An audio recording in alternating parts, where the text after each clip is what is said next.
Hello, good people, and welcome back. Now, you may have heard of this movie in the theaters. It's causing a bit of a stir. It's called Oppenheimer. And no, I haven't seen the movie yet, but if the legendary director of the Dark Knight series, Chris Nolan, created the movie, I'm sure it's a box office explosive of massive nuclear proportions. Now, you might also be wondering, yes you, how good is Robert Oppenheimer in the game of chess, and what happens when you put two theoretical physicists in a room to play the game of kings, the game of chess, 64 squares? Well, let me tell you. Let's hit it!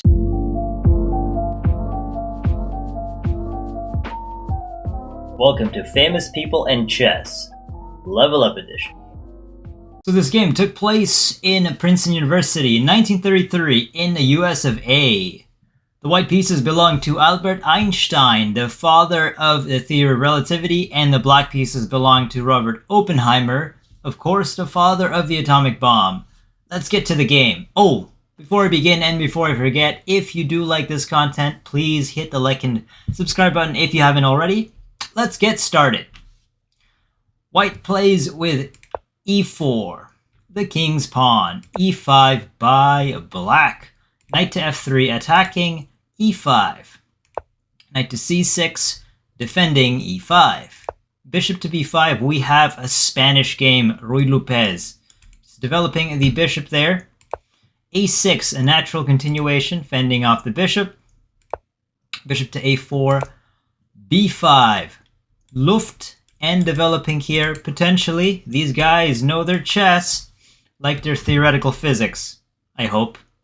Bishop to b3, knight to f6, now hitting e4. Castle kingside by white. White completes development. And here you can play the standard stuff. The standard stuff being bishop to b7, because you flank it out, and after, say, d3, strengthening e4, just bishop to e7, c4 hitting, takes, and then castle, and all is well in the world.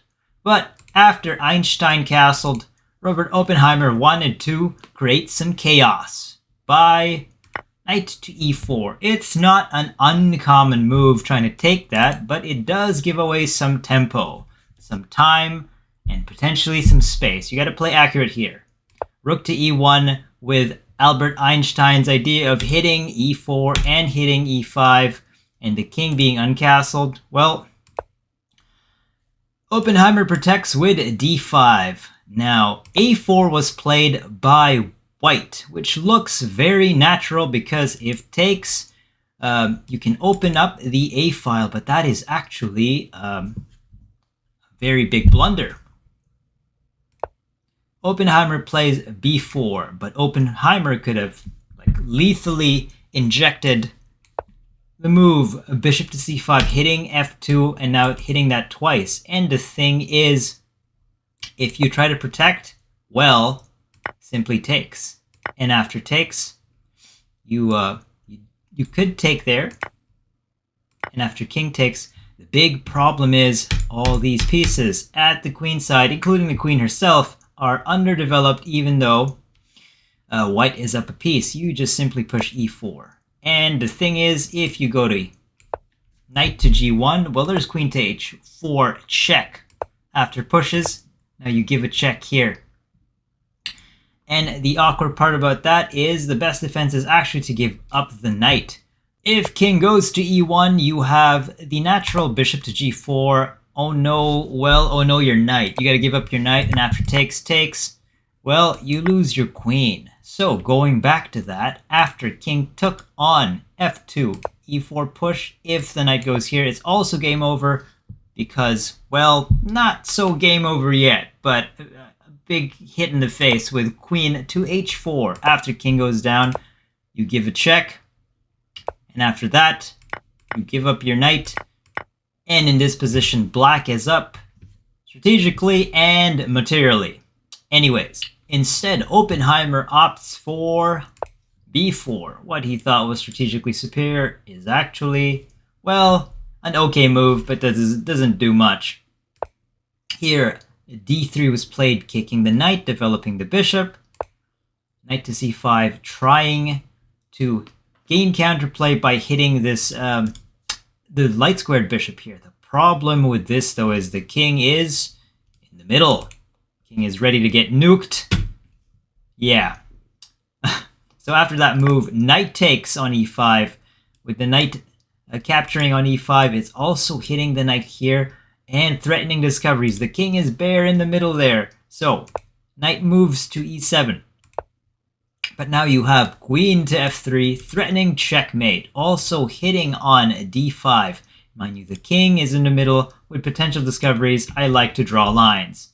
Here, in this position, with that threat of checkmate, black could have calmly played bishop to e6, defending here, and also defending d5. And after knight to d2, knight to d7, takes. Black is in an awkward bind, but by no means done and losing.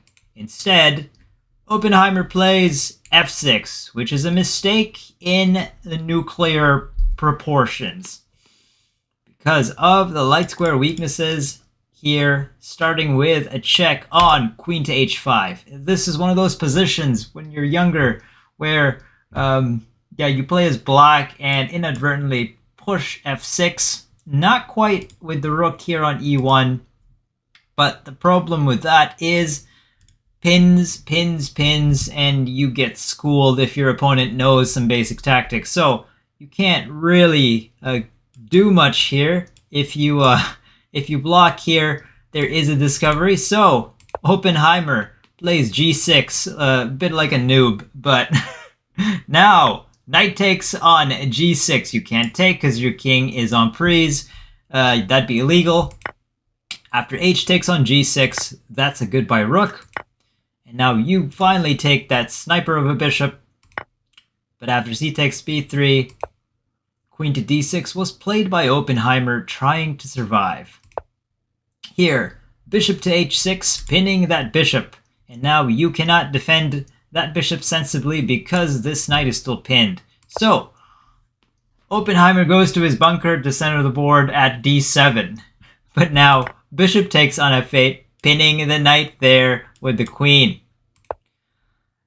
Bishop to b7. Basically, this position is hopeless, but maybe by some sort of miracle, Einstein would blunder this position. Queen to g7. Now attacking this once, twice, 3 times the knight. Rook to e8. And here knight to d2 was played.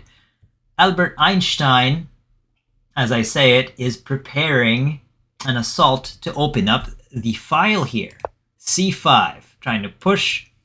I don't know what Oppenheimer's playing for here, but hey, this is all fun and games until rook to d1, just trying to pile up potentially a discovery there.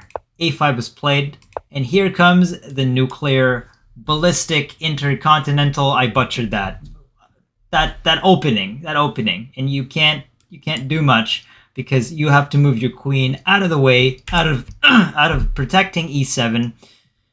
And I think at this point, well, he didn't resign. He took on the knight. The problem is you now have 2 rooks bearing down. It is actually indefensible. You will lose your queen here. You cannot move the knight because your king's on prise. And if you go here, simply takes, you lose your queen. So queen takes. And after that, king sidestep to this. It's not a bunker because this is game over, essentially. Bishop to e7, and in this position, Robert Oppenheimer, the father of the atom bomb, resigned against none other than Albert Einstein. Hope you guys enjoyed that. More games to be reviewed in this channel. I'm sorry I haven't been active as of late, but I will see you guys later. Peace.